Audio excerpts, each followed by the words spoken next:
Hello my dear students, welcome to this YouTube channel once again. আজকে আমরা next টপিকসটা পড়বো ডিফারেন্সিয়েশনের। তোমরা জানো ডিফারেন্সিয়েশন আমি অলমোস্ট যে ফর্মুলা বেস বিষয়গুলো ছিল এবং ডিফারেন্সিয়েশন আসলে কি সেসব ডিসকাস করে ফেলেছি। আজকে আমরা বেসিক্যালি যেটা ডিসকাস করবো সেটা হচ্ছে geometrical significance of differentiation, maximum minimum এবং ইন্টিগ্রেশনটা স্টার্ট করবো জাস্ট।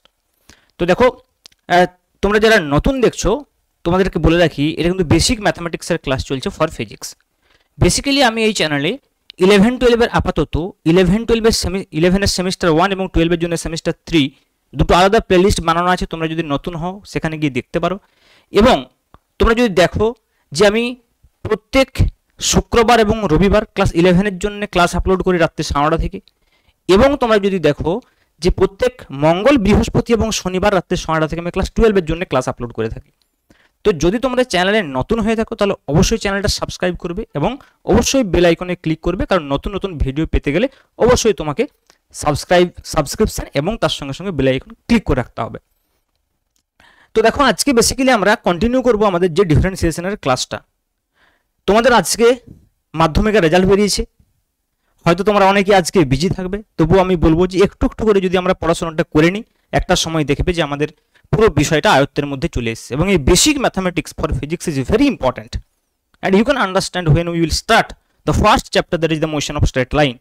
এবং প্রিভিয়াস যে ক্লাসগুলো আমি করেছি সেখানে দেখো বেসিক ম্যাথামেটিক্সের আমি অ্যালজেব্রা সম্পর্কে বলেছি, ট্রিগোনোমেট্রি সম্পর্কে বলেছি, আমরা ভেক্টর সম্পর্কে অলরেডি পড়ে ফেলেছি।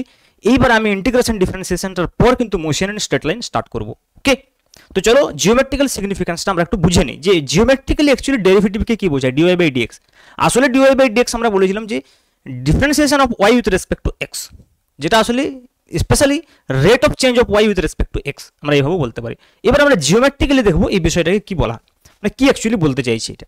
তো দেখো, আমি যখন গ্রাফস সম্পর্কে পড়িয়েছিলাম তোমাদের, তখন সেখানে আমরা একটা কথা বলেছিলাম tangent of a straight line, একটা স্ট্রেট লাইনের ট্যানজেন্ট বিষয়টা কি ছিল। তো সেখান থেকে আমরা কনসেপ্টটাকে টানবো এখানে। তো দেখো, মানে আমরা এইটা অলরেডি জানি, মনে করি এটা একটা এক্স অ্যাক্সিস বলছি, এটা ওয়াই অ্যাক্সিস বলছি। আমরা স্ট্রেট লাইন যখন পড়েছিলাম আমি অলরেডি তোমাদেরকে বলেছিলাম যে যদি একটা স্ট্রেট লাইনের কে আমরা এইভাবে দেখাই, তাহলে স্ট্রেট লাইনটা এক্স অক্ষের ধনাত্মক দিকের সঙ্গে যে কোণ করে আছে তার যে ট্যানজেন্ট মানে ট্যান থিটা, সেটাকে আমরা বলে থাকি প্রবণতা, যেটাকে আমরা এম দিয়ে রিপ্রেজেন্ট করি। কিন্তু দেখো, যদি আমাদের সরল রেখার পরিবর্তে কোনো একটা বক্র রেখা থাকে তাহলে তার প্রবণতা আমরা কি করে নির্ণয় করব। তো তার প্রবণতা নির্ণয় করার জন্য আমরা কি করি না, তার প্রবণতা নির্ণয় করার জন্য কোনো একটা বিন্দুতে যদি তার প্রবণতা আমাদেরকে নির্ণয় করতে হয়, তাহলে সেই বিন্দুতে আমাকে স্পর্শক টানতে হবে। মনে করো এখানে একটা পয়েন্ট রয়েছে x1, y1, এই বিন্দুতে আমার প্রবণতা জানা চাই। তাহলে কি হবে, ওই বিন্দুতে আমাকে একটা স্পর্শক অঙ্কন করতে হবে এবং এই স্পর্শকটা x অক্ষের ধনাত্মক দিকের সঙ্গে যে কোণ করবে সেইটি আসলে এই বিন্দুতে এই বক্ররেখাটার প্রবণতা m = tan থিটা বলতে পারি। এবং এই tan থিটাকে ডাইরেক্টলি মেজার করা যায় না। যেমন এই tan থিটাকে আমরা ডাইরেক্টলি মেজার করতে পারি by using the simple trigonometry. একটা যদি আমরা ত্রিভুজ এঁকে নিই তাহলে লম্ববাই ভূমি হয়ে যায়। মানে যদি এখানে আমরা যদি এই ত্রিভুজটা দেখি, তাহলে এই ত্রিভুজটার ক্ষেত্রে আমরা এই পোর্শনটা যদি জানি তাহলে ভেরি সিম্পলি আমরা ট্যান থিটা নির্ণয় করে নিতে পারবো। কিন্তু এইখানে সেটা বের করা খুব মুশকিল, তার কারণ এটা স্ট্রেট লাইন নয়, এটা হচ্ছে একটা কার্ভ লাইন। তো যারা গ্রাফস ওই চ্যাপ্টারটা দেখোনি, ওই ভিডিওটা এখনই দেখে নাও, তাহলে আরো বেশি ক্লিয়ার হবে তোমাদের কাছে। তো দেখো, আমরা বেসিক্যালি কি করব না, ডিফারেন্সিয়েশনের সাহায্যে জিওমেট্রিক্যালি কি করা হয়, একটা বক্ররেখার একটা পার্টিকুলার পয়েন্টের প্রবণতা নির্ণয় করা হয়। মানে এই স্পর্শকটা এক্স অক্ষের ধনাত্মক দিকের সঙ্গে যে কোণটা করছে সেটা নির্ণয় করা হয়। তো সেটা আমরা কি করে বুঝতে পারবো, দেখো মানে আমি যদি এটাকে একটু বোঝানোর চেষ্টা করি বিষয়টাকে, যে সাপোজ মনে করো আমাদের কাছে মনে করো এই একটা যে কোনো একটা কোঅর্ডিনেট সিস্টেম আছে, x y coordinate system. This is a coordinate system. এটা মনে করো এক্স অ্যাক্সিস, এটা হচ্ছে ওয়াই অ্যাক্সিস, আর এটা একটা কার্ভ লাইন আছে, কার্ভ লাইনের দুটো পয়েন্ট, এই একটা পয়েন্ট আর এই একটা পয়েন্ট। তো এই পয়েন্ট আমরা যদি মনে করি x1, y1 ভেবে দেখো, আর এই পয়েন্ট আমরা মনে করছি x2, y2। Simple very. তাহলে এই x1, y1 পয়েন্টের অর্থ কি, এর অর্থ হচ্ছে এই বরাবর আমরা x1 যাব, ভেবে দেখো, আর এই বরাবর আমরা y1 যাব। Very simple. সিমিলারলি যদি এই পয়েন্টের কথা বলি, ভেবে দেখো, এই পয়েন্টের ক্ষেত্রে এই বরাবর আমরা কি যাব, x2 যাব, তাই তো, আর এই বরাবর আমরা y2 যাব, তাই তো। এইবারে দেখো, যদি আমি বলি এইখানে যদি এইটুকু অংশের কথা যদি আমরা বলি, তাহলে এই অংশটা আসলে কি x2 - x1, এইটুকু অংশ আসলে এইটা x2 এটা x1, তাহলে এইটুকু অংশ হচ্ছে আসলে x2 - x1। ভেবে দেখো, তাহলে বলো যদি আমরা এইখানে এর প্যারালাল একটা লাইন টানি, তাহলে এইটুকু অংশটা কি, এইটুকু অংশটা y2 - y1, ভেবে দেখো, পুরোটা যদি y2 হয়, এইটুকু যদি y1 হয়, তাহলে y2 থেকে যদি y1 বাদ দিই তাহলে এইটুকুটা পাবো, y2 মাইনাস y1। ভেবে দেখো, তাহলে এই যে অংশটা দেখো, এই অংশটা হচ্ছে যে y2 মাইনাস y1, বা এই অংশটা হচ্ছে y2 মাইনাস y1, আর এইটা যেহেতু x2 মাইনাস x1, তাহলে এই অংশটাও কিন্তু x2 minus x1, x2 minus x1। এখন দেখো, যদি আমরা এইখানে একটা স্ট্রেট লাইন অঙ্কন করি, তাহলে দেখো এইখানে কিন্তু একটা আমাদের রাইট অ্যাঙ্গেল ট্রায়াঙ্গেল তৈরি হয়েছে। যে রাইট অ্যাঙ্গেল ট্রায়াঙ্গেলটার এই কোণটাকে যদি আমি থিটা বলি, তাহলে দেখো এইখানে যদি আমি ট্যান থিটা বলি, সেই ট্যান থিটা কত হবে, লম্ব বাই ভূমি, যে লম্ব হচ্ছে এখানে y2 মাইনাস y1, আর ভূমি হচ্ছে যে তোমার x2 minus x1, x2 minus x1। ভেবে দেখো, কিন্তু সমস্যা হচ্ছে যে এই ট্যান থিটাটা এই বক্ররেখার প্রবণতা নয়, কারণ বক্ররেখার কোনো একটা পার্টিকুলার পয়েন্টে আমাকে প্রবণতা নির্ণয় করতে হবে। তাহলে আমার প্রবণতাটা এইখানে হবে, দেখো এই পয়েন্টে প্রবণতাটা হবে, তাহলে এইখানে স্পর্শক টানতে হবে আসলে।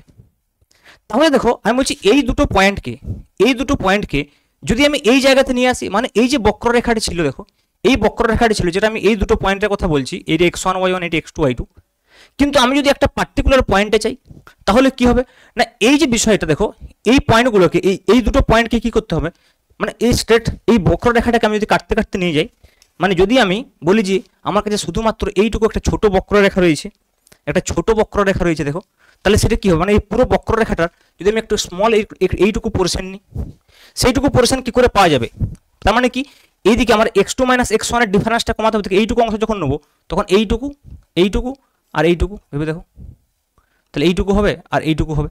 তাহলে দেখো, যদি আমরা খুব একটা ছোট অংশ নিই, খুব একটা ক্ষুদ্র অংশ নিই, তাহলে এই যে x2 মাইনাস x1 আছে, এই অংশটা কমে যাচ্ছে।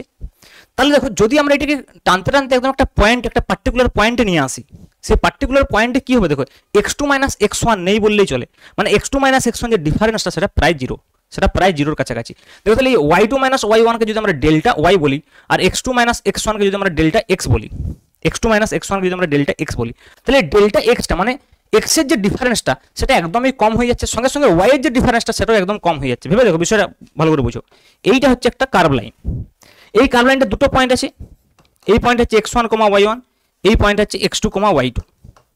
ওকে, তাহলে যদি আমরা দেখি ডিফারেন্সটা, তাহলে এইটা হচ্ছে x1 আর x2 ডিফারেন্স, মানে x2 মাইনাস x1। তাহলে যখন এখানে এই অংশটা একটা ক্ষুদ্র বক্ররেখা নেবো, তখন কি হবে, দেখো এই x2 মাইনাস x1 এর যে ডিফারেন্সটা সেটা কমে যাবে, সঙ্গে সঙ্গে ভেবে দেখো এই দিকের ডিফারেন্সটা তো কমবে, y2 মাইনাস y1 এর ডিফারেন্সটা তো কমবে। তার মানে আমরা যদি এই x2 মাইনাস x1 এর ডিফারেন্সটা কমাতে এবং y2 মাইনাস y1 এর ডিফারেন্সটা সাইমালটেনিয়াসলি কমাতে যাই, তাহলে একটা পয়েন্টে গিয়ে পৌঁছাবো। তার মানে তখন এই যে ট্যান থিটাটা আমরা বলছি, যেটা আমরা এই রেখাটার আসলে এই সরলরেখাটার আসলে প্রবণতা বলছিলাম, সেইটা কিন্তু এই বক্ররেখার প্রবণতা হয়ে যাবে। মানে দেখো, যখন আমি একটা কার্ভ লাইন বলছি এরকম, তখন এই দুটোর যে এন্ড পয়েন্টের যে সরলরেখা আছে সেটা এইটা, কিন্তু যদি মনে করো এইটা যদি এরকম খুব ক্ষুদ্র হয়, তখন এই দুটো এন্ড পয়েন্টের সরলরেখা ওই বক্ররেখাটার উপরেই হয়ে যাবে অলমোস্ট।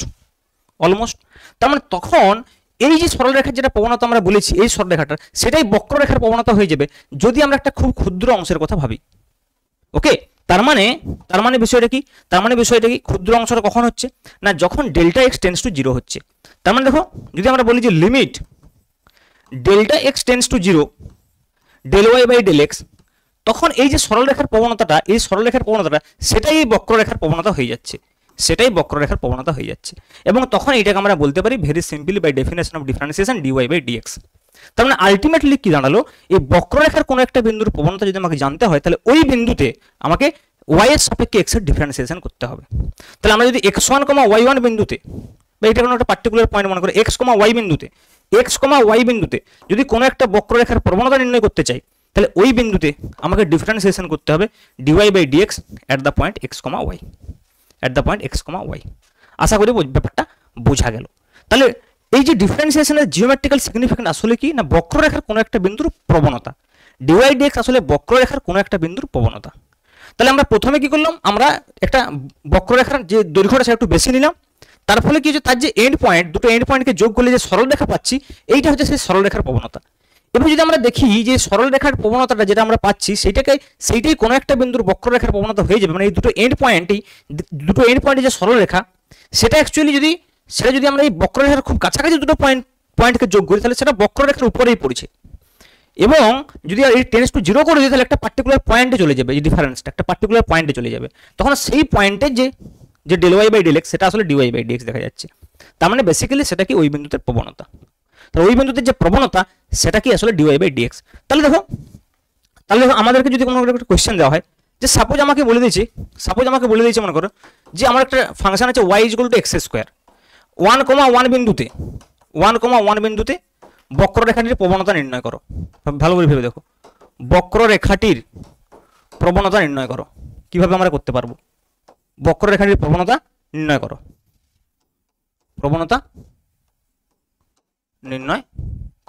তখন আমরা কিভাবে প্রবণতাটা নির্ণয় করতে পারবো? বলো কিভাবে নির্ণয় করতে পারবো বলো প্রবণতাটা? তাহলে দেখো, যেহেতু আমরা আগে জানি যে একে ডেরিভেটিভ করতে হবে, তাহলে ওয়াই ইকুয়াল টু যদি এক্স স্কোয়ার হয় তাহলে 1,1 বিন্দুতে প্রবণতা মানে কি ডিওয়াই বাই ডিএক্স, তাহলে dy by dx x square হবে 2x, তাহলে dy by dx at the point যদি 1,1 বলি তার মানে কত হবে 2 × 1 মানে 2, তাহলে ওই বিন্দুতে প্রবণতাটা 2। তার মানে কি এই y equal to x square, দেখো গ্রাফটা না আঁকলেও চলবে, কিন্তু আমি যদি বোঝার জন্য আঁকি y equal to x square graph এরকম হবে। তাহলে তার কোনো একটা বিন্দু মনে করো এখানে 1,1, তাহলে এই বিন্দুতে যদি আমরা প্রবণতা নির্ণয় করতে চাই তাহলে এই বিন্দুতে আমরা কি করছি? স্পর্শক অঙ্কন করছি। ভেবে দেখো, তাহলে এই স্পর্শকটা ওয়াই এক্স অক্ষের ধনাত্মক দিকের সঙ্গে যে কোণ করবে সেটাই তো তার যে ট্যানজেন্টের মান ট্যান থিটা, সেটাই তো অ্যাকচুয়ালি প্রবণতা। কিন্তু এই ছবিটা থেকে আমরা ট্যান থিটাকে বের করতে পারবো না, ওই জন্য তো প্রয়োজন ডেরিভেটিভের। যদি আমরা এই ডায়াগ্রামটা দেখো, তুমি এই ডায়াগ্রামটা থেকে থিটার ভ্যালু বের করতে পারবে না, কারণ দেখো তুমি এইটুকু অংশটা জানো নি। তুমি 1,1 মান কি এখানে পর্যন্ত 1, এখানে পর্যন্ত 1, লম্বটা তুমি জেনে গেছো, কিন্তু ভূমিটা তুমি বলতে পারবে না এটা কত হবে, এই পোর্শনটা কত হবে।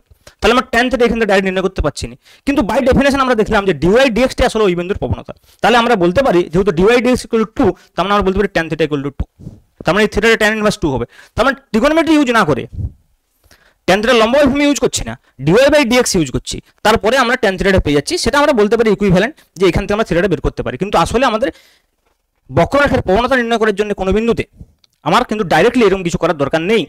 ত্রিভুজকে আমি ডাইরেক্টলি ডিফারেন্সিয়েশন করলেই পেয়ে যাব, আমার গ্রাফটাও আঁকার প্রয়োজন নেই, বাস ওই বিন্দুতে ডিফারেন্সিয়েশন করব। আশা করি বোঝা গেল। এটাই কিন্তু অ্যাকচুয়ালি কিন্তু ডেরিভেটিভের বা ডিফারেন্সিয়েশনের ফিজিক্যাল সিগনিফিকেন্স যদি বলো তাহলে এটাই। ওকে, তো চলো নেক্সট পোর্শন আমরা যাই, নেক্সট টপিকসে। এইখান থেকে আমরা একটা বিষয় বোঝার চেষ্টা করব যে একটা ফাংশনের ভ্যালু কখন ম্যাক্সিমাম হবে আর কখন মিনিমাম হবে, বা ম্যাক্সিমাম বা মিনিমামের কন্ডিশন কি। মনে করো আমাদের কাছে একটা ফাংশন আছে y equal two F of x, এই ফাংশনটা কখন ম্যাক্সিমাম হবে কখন মিনিমাম হবে, বা ম্যাক্সিমাম মিনিমামের শর্ত কি। আমি একটা র্যান্ডামলি কোনো একটা ফাংশন আমি ড্র করার চেষ্টা করছি যে ফাংশনের ম্যাক্সিমাম এবং মিনিমাম আছে, তাহলে বুঝতে পারবে যে একটা মনে করো ফাংশন আছে, এদিকটা হচ্ছে ওয়াই, এদিকটা হচ্ছে এক্স, এটা মনে করো একটা ফাংশন। ভেবে দেখো, তাহলে এই ফাংশনটার ম্যাক্সিমামও আছে মিনিমামও আছে, একটু ভালো করে দেখো। তাহলে এই পয়েন্টটা হচ্ছে কি ম্যাক্সিমাম, এই পয়েন্টটা কি মিনিমাম। একটু ভেবে দেখো যে এই পয়েন্টে আমি প্রবণতা নির্ণয় করি, ম্যাক্সিমাম প্রবণতা মানে কি বললাম, সেই বিন্দুতে কি করতে স্পর্শক অঙ্কন করতে হবে। তাহলে এই বিন্দু যদি স্পর্শক অঙ্কন করি, দেখো স্পর্শকটা এরকম হবে, বা এই বিন্দুতে যদি স্পর্শক অঙ্কন করি স্পর্শকটা এরকম হবে। তার মানে এই বিন্দুতে যে প্রবণতা, ম্যাক্সিমাম পয়েন্টে যে প্রবণতা, সেটা কি হচ্ছে 0, কারণ কি থিটা 0 ডিগ্রি, এক্স দেখো এটা এক্স অক্ষের সঙ্গে প্যারালাল আছে, তাহলে এক্স অক্ষের সঙ্গে যদি প্যারালাল থাকে তাহলে ওই বিন্দুতে ভেবে দেখো এই বিন্দুতে যে প্রবণতা হবে বক্ররেখাটার, এই বক্ররেখাটার যে প্রবণতা এই বিন্দুতে সেটা ট্যান থিটা, সেটা ইকুয়াল টু কত 0। তাহলে ট্যান থিটা যদি 0 হয় তার মানে কি বলতে পারি আমরা by definition dy by dx equal to 0, তার মানে dy by dx equal to 0। Similarly এখানেও dy by dx equal to 0। তার মানে পয়েন্টটা ম্যাক্সিমাম হোক বা মিনিমাম হোক, অবশ্যই সেইখানে ওই ফাংশনটার ফার্স্ট ডেরিভেটিভ 0 হবে। ফার্স্ট ডিফারেন্সিয়েশন মানে একবার যদি আমরা ওকে ডিফারেন্সিয়েশন করি তাহলে 0 হবে। ভালো করে বুঝো। তাহলে ম্যাক্সিমাম মিনিমামের শর্ত কি, ম্যাক্সিমাম হোক বা মিনিমাম হোক ফাংশনটা ওই দুটো পয়েন্টে অবশ্যই ডিফারেন্সিয়েশন করলে 0 পাওয়া যাবে, কারণ ওই দুটো বিন্দুতে আমরা দেখতে পাচ্ছি প্রবণতাটা 0, প্রবণতা মানে ডিওয়াই বাই ডিএক্স, প্রবণতা মানে ট্যান থিটা। তাহলে 0 কি করে বুঝতে পারছি না, যেহেতু এক্স অক্ষের সঙ্গে প্যারালাল আছে তাহলে থিটা 0 হবেই, থিটা 0 হলে ট্যান থিটা 0, দুটো জায়গায় এক্স অক্ষের সঙ্গে প্যারালাল, তাহলে ট্যান থিটা 0 মানে dy by dx equal to 0। তাহলে বুঝতেই পারছো যে ম্যাক্সিমাম বা মিনিমামের কন্ডিশন এটা। এইবার নেক্সট কোয়েশ্চেন আসবে যে ম্যাক্সিমাম হবে না মিনিমাম হবে কি করে বুঝবো। তাহলে দেখো একটু যদি আমরা এইখান থেকে এগিয়ে যাই এইরকম জায়গায় পয়েন্টটা বলি, তাহলে দেখো সেক্ষেত্রে কি হচ্ছে, দেখো এরকম হচ্ছে প্রবণতাটা,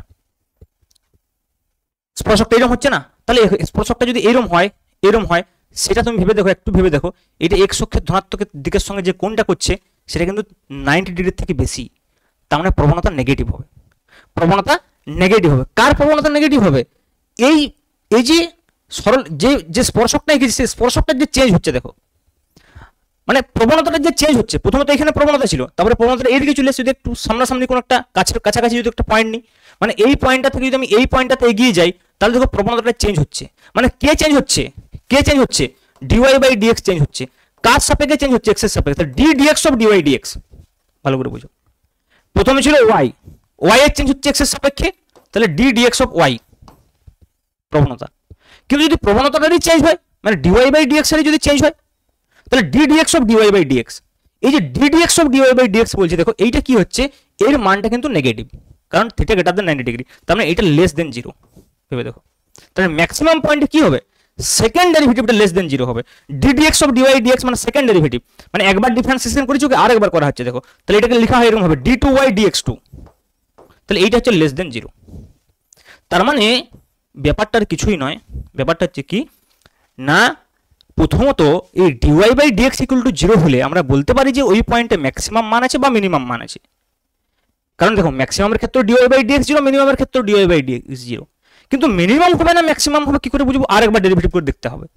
আরেকবার ডেরিভেটিভ করার পরে সেটা যদি লেস দেন 0 হয়, সেটা যদি লেস দেন 0 হয়, তাহলে কি বুঝতে হবে, এটা ম্যাক্সিমাম পয়েন্ট। কিন্তু ভেবে দেখো, যদি এইখানে আমি সামান্য এদিক থেকে এদিকে যাই, তাহলে কি হচ্ছে, দেখো এটা এরকম হচ্ছে স্পর্শকটা। তাহলে দেখো সেক্ষেত্রে থিটাটা কি হচ্ছে, এক্স অক্ষের ধনাত্মক দিকের সঙ্গে 90 ডিগ্রি থেকে কম কোণে আছে, মানে পজিটিভ হবে। তাহলে এখানে কি হবে, এখানে d dx of dy dx কি হবে, গ্রেটার দেন 0 হবে। তার মানে কি d two y dx two greater than 0। আশা করি বুঝতে পারছো।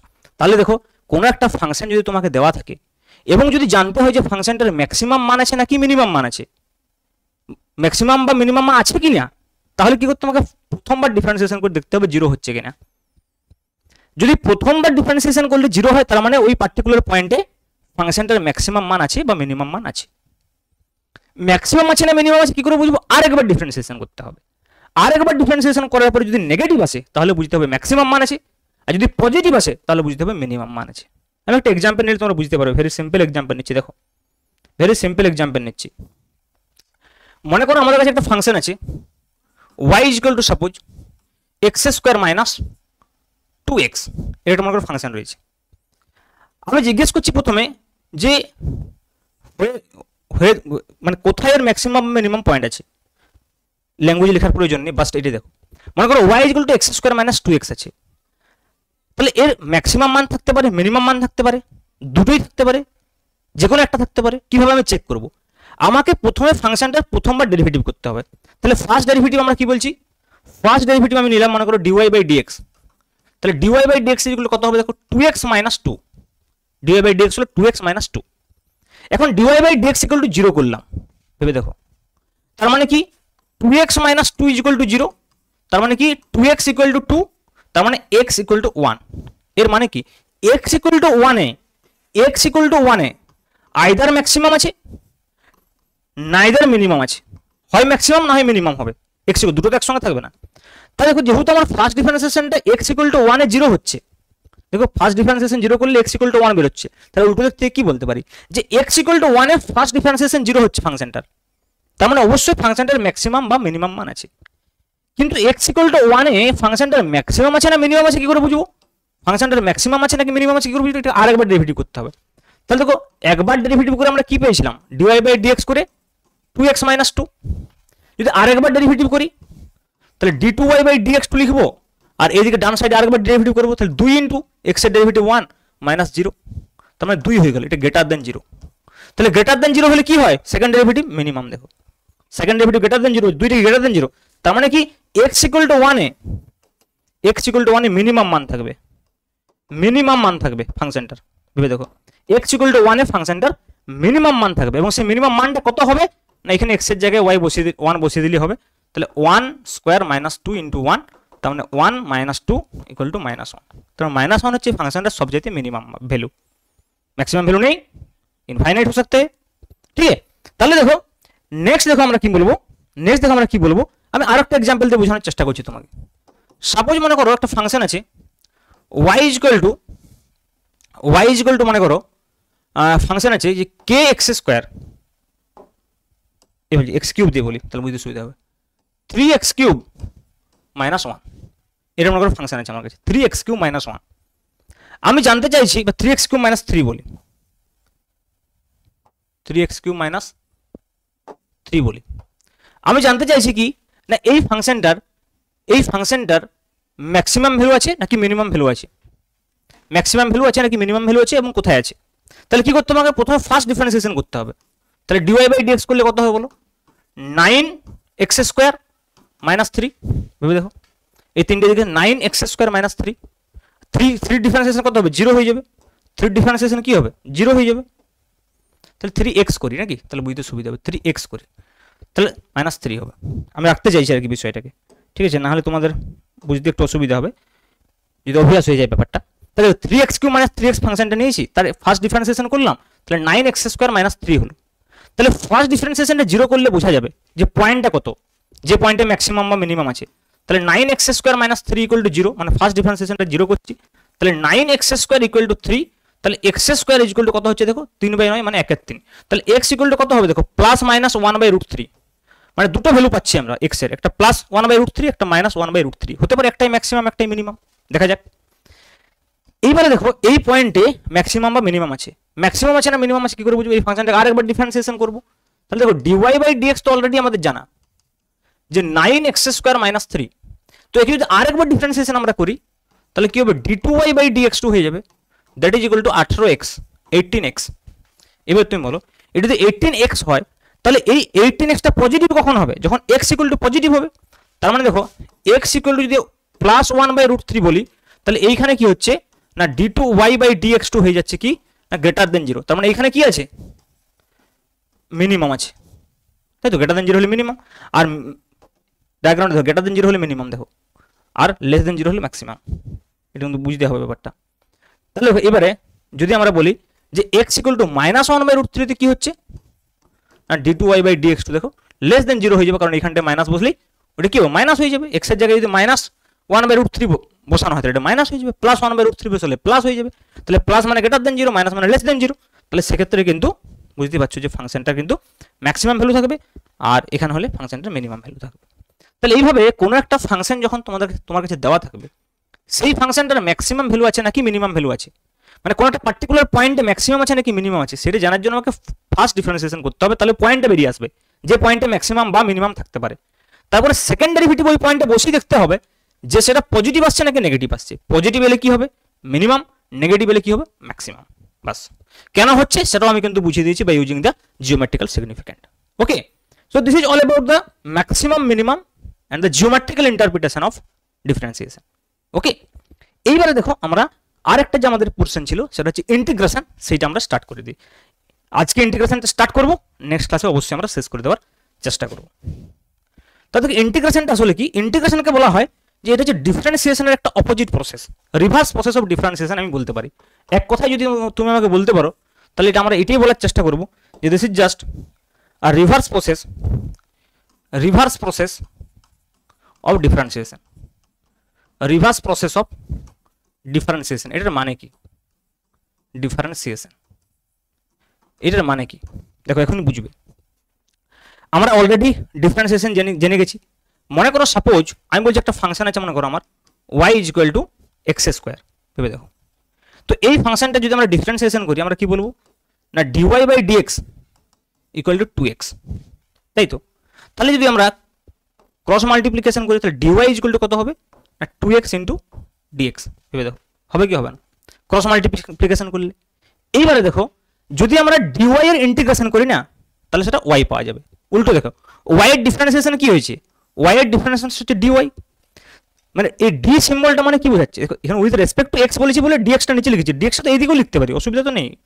dy সমান 2x dx ও লিখতে পারি, সেম বিষয়, জাস্ট একটা ক্রস মাল্টিপ্লিকেশন করেছি।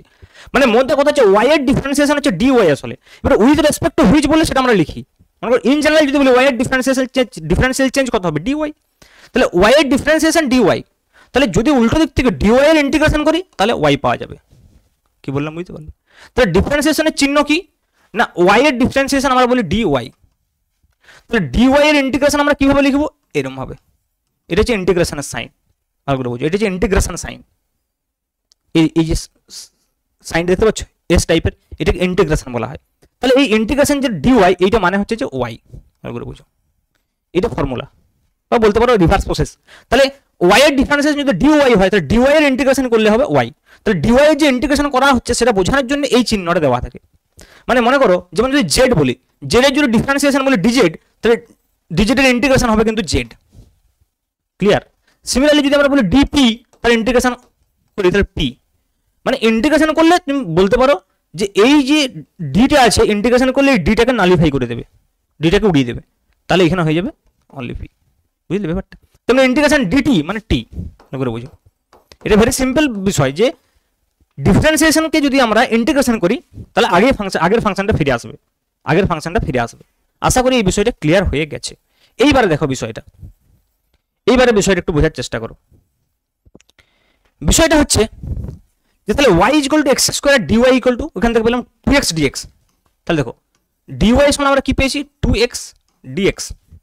তাহলে যদি একে উভয় পক্ষে ইন্টিগ্রেশন করি, বোথ সাইডে যদি ইন্টিগ্রেশন করি, বোথ সাইডে যদি ইন্টিগ্রেশন করি তাহলে ইন্টিগ্রেশন dy মানে কত হবে y, আর রাইট সাইডে কি থাকবে ইন্টিগ্রেশন 2x dx। এর মানে কত জানেনই তো, জানার প্রয়োজন নেই। এইটা যদি আমাদের 1 নম্বর সমীকরণ হয় আর এইটা যদি আমাদের 2 নম্বর সমীকরণ হয়, 1 আর 2 সমীকরণ কি বলছে, এদিকে y সমান x স্কয়ার, এদিকে y সমান ইন্টিগ্রেশন 2x dx। তার মানে অবশ্যই ইন্টিগ্রেশন 2x dx মানে x স্কয়ার। এই বিষয়ে তো সন্দেহের কোনো কারণ নেই। এই 1 এবং 2 নম্বর সমীকরণের রাইট সাইডটাকে যদি আমরা লিখি, এখানে y equal to x square আছে, এখানে y equal two integration 2x dx আছে, তার মানে অবশ্যই ইন্টিগ্রেশন 2x dx মানে x স্কয়ার। এইটুকু আগে বুঝো। কি বললাম বুঝতে পারলে? আমাদের একটা ফাংশন আছে y equal to x square, ভেবে দেখো এই ফাংশনটা ডিফারেন্সিয়েশনের আকারে লিখলে এইটা হচ্ছে। একে যদি আমরা ইন্টিগ্রেশন করি তাহলে y ইকুয়াল টু এইটা পাচ্ছি। আবার আমরা y ইকুয়াল টু কত ধরেছিলাম x স্কয়ার। তো দুটোই যেহেতু y ইকুয়াল টু তাহলে নিশ্চয়ই x স্কয়ার ইকুয়াল টু এটা।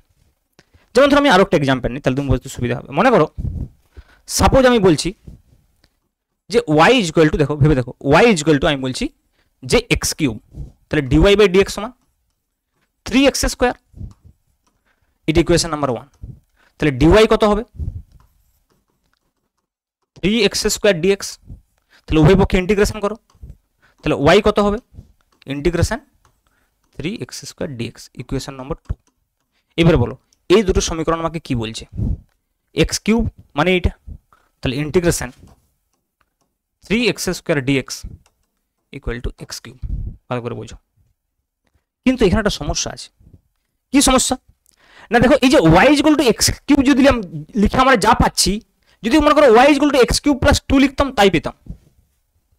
কারণ দেখো y equal to x cube plus 2 লিখলে এই 3x স্কয়ার প্লাস এটা ডেরিভেটিভ করলে 0 হয়ে যেত, তাহলে তো কোনো সমস্যাই নেই। তার মানে তখন কি হতো বলো দেখি, যে ইন্টিগ্রেশন 3x স্কয়ার dx সমান শুধু x কিউব নয়, x কিউব প্লাস 2 ও বলতে পারি, x কিউব প্লাস 2 ও বলতে পারি। শুধু তাই নয়, x কিউব প্লাস 3 ও বলতে পারি, 4 ও বলতে পারি, 5 ও বলতে পারি, 6 ও বলতে পারি, যে কোনো কনস্ট্যান্ট হতে পারে। ওই জন্য আমরা সবসময় ইন্টিগ্রেশন করার পরে যে রেজাল্টটা বেরোয় না, সেইটার সঙ্গে একটা ধ্রুবক সংখ্যা আমরা ধ্রুবক যোগ করে রাখি, সি দিয়ে এটাকে প্রকাশ করা হয়। এটাকে বলে সমাকলন ধ্রুবক। এটা যে কোনো ইন্টিগ্রেশনের রেজাল্টে থাকবে সমাকলন ধ্রুবক। ভালো করে বুঝো, এটাকে বলা হবে সমাকলন ধ্রুবক। আর এই সমাকলন ধ্রুবকটার জন্য কি হচ্ছে না, এই ইন্টিগ্রেশনের যে রেজাল্ট আমরা পাচ্ছি সেই রেজাল্টটা কোনো ফিক্সড রেজাল্ট আমরা পাচ্ছি না। মানে এমন নয় যে x কিউব প্লাস 2 হবে, x কিউব প্লাস 3 ও হতে পারে, 4 ও হতে পারে, 5 ও হতে পারে। মানে এই ইন্টিগ্রেশনের রেজাল্টটা নির্দিষ্ট নয়, এই জন্য এটাকে বলা হয় অনির্দিষ্ট সমাকলন। কি বলা হয়? অনির্দিষ্ট সমাকলন। এই জন্য এটাকে বলা হয় অনির্দিষ্ট সমাকলন। সমাকলন তার মানে আমরা সমাকলন আবার দু ধরনের পাবো, একটা অনির্দিষ্ট একটা নির্দিষ্ট। তাহলে এখন যেটা পড়ছি আমরা সেটা হচ্ছে অনির্দিষ্ট সমাকলন। ক্লিয়ার? এরপর আমরা নির্দিষ্ট পড়বো, পরে আসছি। আজকে আপাতত এইটুকুই বোঝার চেষ্টা করা যাক। তাহলে দেখো ইন জেনারেল আমরা এটা একটা ফর্মুলা তৈরি করব। তাহলে x to the power n এর জন্য কি ফর্মুলা হওয়া উচিত? দেখো আমি যদি একটা পার্টিকুলার ফাংশন নিই, ভেবে দেখো আমি যদি একটা পার্টিকুলার ফাংশন নিই, মনে করো y ইকুয়াল টু আমি নিলাম x to the power n plus 1 divided by n plus 1 plus c। ভেবে দেখো এর একটা ফাংশন নিয়েছি y equal to x to the power n plus 1 divided by n plus 1 plus c। একে যদি আমরা ডেরিভেটিভ করি dy বাই dx করি, ভেবে দেখি যে 1 n প্লাস 1টা তো কনস্ট্যান্ট, তাহলে এটা কনস্ট্যান্ট রাখাই থাকবে, ইন্টু এর যদি ডিফারেন্সিয়েশন করি n x to the power n minus 1, তাহলে n plus 1 into x to the power n plus 1 minus 1 n x to the power n minus 1, এখানে n বলতে n প্লাস 1। তাহলে দেখো এই n প্লাস 1 কেটে গেল, এইটা হয়ে গেল তোমার x to the power n। এই 1 1 কেটে গেল, তাহলে dy বাই dx কত দেখো x to the power n। তাহলে dy কত x to the power n dx. একে যদি আমরা বোথ সাইডে ইন্টিগ্রেশন করি, ভেবে দেখো, ইন্টিগ্রেশন ডিওয়াই মানে তো ওয়াই, তাহলে ওয়াই ইজ ইকুয়াল টু কত হবে, integration x to the power n dx. এখন যদি এই দুটো সমীকরণকে তুমি ইকুয়াল করো, 1 এবং 2 নম্বর সমীকরণকে দেখতে পাচ্ছ, integration x to the power n dx মানে হচ্ছে যে এইটা। তাহলে এইটা আমার x to the power n এর যে ইন্টিগ্রেশন, তার একটা ফর্মুলা দাঁড়িয়ে গেল যে x to the power n dx মানে হচ্ছে যে x to the power n plus 1 divided by n plus 1 plus c. বুঝে দেখো, এইটা আমার একটা অ্যালজেব্রিক ফাংশনের যে ইন্টিগ্রেশনের ফর্মুলা, জেনারেল ফর্মুলা। তাহলে দেখো, যদি ফর্মুলা দিয়ে আমরা আগের অঙ্কগুলোকে করতাম, এই অঙ্কটাকে মনে করি যদি আমরা ফর্মুলা দিয়ে করি, অঙ্কটা কি হবে না? অবশ্যই হবে। ইন্টিগ্রেশন 3x² dx, 3টা তো কনস্ট্যান্ট, 3টাকে বাইরে লিখো, তাহলে ইন্টিগ্রেশনের মধ্যে কে থাকবে, x² dx। তাহলে x² dx মানে x to the power n dx বলতে পারি। x to the power n এর যে ইন্টিগ্রেশনের ফর্মুলা আমরা এখনই কি বলছি, x to the power n plus 1 divided by n plus 1। দেখো ফর্মুলা আমরা কি বলি, x to the power n plus 1 divided by n plus 1। তাহলে x to the power n plus 1 মানে 2 প্লাস 1 ডিভাইডেড বাই 2 প্লাস 1, তাহলে 3 into x cube by 3, 3 3 কেটে গেল, equal to x cube. তাহলে 3x² প্লাস 3x² dx এর হলো x cube. দেখো, আর plus সিটা তো থাকবেই, বুঝতে পারছো, প্লাস সিটা তো থাকবেই, সবসময় থাকবে। তাহলে বুঝতে পারছো যে কিভাবে আমরা ফর্মুলাটা ইউজ করেও করতে পারছি। তাহলে অবশ্যই সবসময় আমরা ফর্মুলা ইউজ করে করবো, কিন্তু প্রথমে এটা বোঝা দরকার যে ফর্মুলাটা এলো কিভাবে। তাহলে দেখো, দুটো ফর্মুলা শিখলে গুলিয়ে ফেলো না, এটা ইন্টিগ্রেশনের ফর্মুলা, কিন্তু ডিফারেন্সিয়েশনের ফর্মুলা কি ছিল, d dx of x to the power n থাকলে কি ছিল, n x to the power n minus 1। দুটোর মধ্যে ডিফারেন্স আছে। N x to the power n minus 1 ডিফারেন্সিয়েশনের ক্ষেত্রে, আর ইন্টিগ্রেশন হলো x to the power n plus 1 divide by n plus 1 plus c. এইটুকু যদি তোমরা বুঝে নাও, এই দুটো ফর্মুলাই আমি বুঝালাম, কিন্তু মেনলি এটা ডিফারেন্সিয়েশনের ক্ষেত্রে ছিল, এটা ইন্টিগ্রেশনের ক্ষেত্রে। ডিফারেন্সিয়েশন আরও কিছু ফর্মুলা পড়েছি, তেমন ইন্টিগ্রেশনেরও পড়বো। তাই দেখো, আমি যদি আরও দুটো ফর্মুলার কথা, মানে দুটো অঙ্ক করে, তাহলে বুঝতে পারবে। মনে করো সাপোজ আমি বলছি একটা ফাংশন রয়েছে, মনে করো integration x to the power 4 plus x cube plus মনে করো 2 ডিএক্স। এইটার আমাকে ইন্টিগ্রেশন করতে হবে। আমি কি করবো, তা দেখো, তিনটে আলাদা আলাদা করে করতে পারি। তাহলে ইকুয়াল টু কত হবে, একটা হয়ে যাবে x to the power 4 dx, একটা হয়ে যাবে কি integration x cube dx, plus কি হয়ে যাবে integration 2 dx. Very simple, x to the power 4 কত হবে, এক্স টু দি পাওয়ার 5 হয়ে যাবে, উপরটা এখানে উপরটা 1 বাড়ছে, দেখো 4 plus 1 divide by 4 plus 1, plus কি হবে x to the power 3 plus 1 divide by 3 plus 1, plus কি হবে 2টা তো বাইরে চলে আসবে, ইন্টিগ্রেশন ডিএক্স মানে এক্স। তাহলে দেখো এখানে x to the power 5 by 5 plus কি হবে x to the power 4 by 4 plus কি হবে 2 ইন্টু এক্স, প্লাস একটা কনস্ট্যান্ট থাকবে, সবসময় দিয়ে রাখতে হবে ইনডেফিনিট ইন্টিগ্রেশনে, মানে প্রত্যেকটাতে একটা করে কনস্ট্যান্ট থাকবে, সেগুলো সব যোগ করে আরেকটা নতুন কনস্ট্যান্ট। বুঝা গেল? তাহলে দেখো, আমি কিন্তু বিষয়টাকে একদম ভেতর থেকে বোঝানোর চেষ্টা করছি। আগে ডাইরেক্ট তোমাকে আমি ফিজিক্সে ইউজ হবে বলে ডাইরেক্ট ফর্মুলা বলছি না, তোমাকে একটু বিষয়টা রিয়েলাইজ করানোরও চেষ্টা করছি যতটা সম্ভব। হয়তো তুমি 100% রিয়েলাইজ করতে পারবে না, ম্যাথামেটিক্সে যখন পড়বে, অনেক চ্যাপ্টার করবে, বারবার অঙ্ক করবে, তখন আরো বেশি রিয়েলাইজ হবে ব্যাপারটা, কিন্তু যতটা সম্ভব পসিবল আমি রিয়েলাইজেশন করানোর চেষ্টা করছি তোমাদেরকে, যে এমন যেন না হয় যে ইন্টিগ্রেশন এবং ডিফারেন্সিয়েশনে শুধুমাত্র ফর্মুলাটা মুখস্থ করেই তোমরা অঙ্ক করতে শুরু করে দিচ্ছ। বিষয়টা আসলে কি, কোথা থেকে আসছে, ফর্মুলাটা কেন হচ্ছে, এগুলো কিন্তু একটু রিয়েলাইজেশনের প্রয়োজন আছে। আমি ফর্মুলাই বলছি লাস্ট পর্যন্ত, কিন্তু মাঝখানে যে প্রসেসটা, যে কিভাবে হচ্ছে বিষয়টা, সেটা একটু বোঝানোর চেষ্টা করছি। এটা তোমরা লং টাইম একটা বেনিফিট পাবে, পরে বুঝবে। ঠিক আছে? তাহলে দেখো, এইভাবে কিন্তু আমরা ধীরে ধীরে যদি ম্যাথমেটিক্যাল ফিজিক্সটাকে একদম আরামসে বুঝতে থাকি, তাহলে কিন্তু ফিজিক্সে কোনো সমস্যা হবে না। বেসিক ম্যাথমেটিক্স একবার শিখে গেলে, আর বেসিক ম্যাথমেটিক্স আমরা অলরেডি অনেকটা শিখে গেছি। যদি তোমরা সব ভিডিওগুলোকে ফলো করছো, তাহলে তোমরা বুঝতে পারছো যে তোমাদের অনেকটা ক্লিয়ার হয়ে গেছে। জাস্ট আর একটা ক্লাস নেবো ইন্টিগ্রেশনের উপরে। ইন্টিগ্রেশনেরও আমরা জিওমেট্রিক্যাল সিগনিফিকেন্ট বলবো, ইন্টিগ্রেশনেরও আরও কিছু ফর্মুলা বলবো, এবং ডেফিনেট ইন্টিগ্রেশনটা একটু সামান্য বলবো। তাহলেই কিন্তু আমাদের মোটামুটি বলতে পারো যে বেসিক ম্যাথমেটিক্স শেষ। ওকে, তো আজকে তাহলে এইটুকুই থাক। নেক্সট ক্লাস আমরা ডিসকাস করবো এই বিষয়টা নিয়ে। আমি সানডেতেই এই ম্যাথামেটিক্যালের যে বিষয়টা আমি শেষ করে নেক্সট উইক থেকে কিন্তু আমরা একদম motion in straight line start করবো। ওকে, তো আজকে এই পর্যন্তই। Thank you so much for watching this video, এবং অবশ্যই তোমরা চ্যানেলটা কিন্তু সাবস্ক্রাইব করে দেবে যদি তোমরা চ্যানেলে নতুন হয়ে থাকো। ওকে, থ্যাংক ইউ।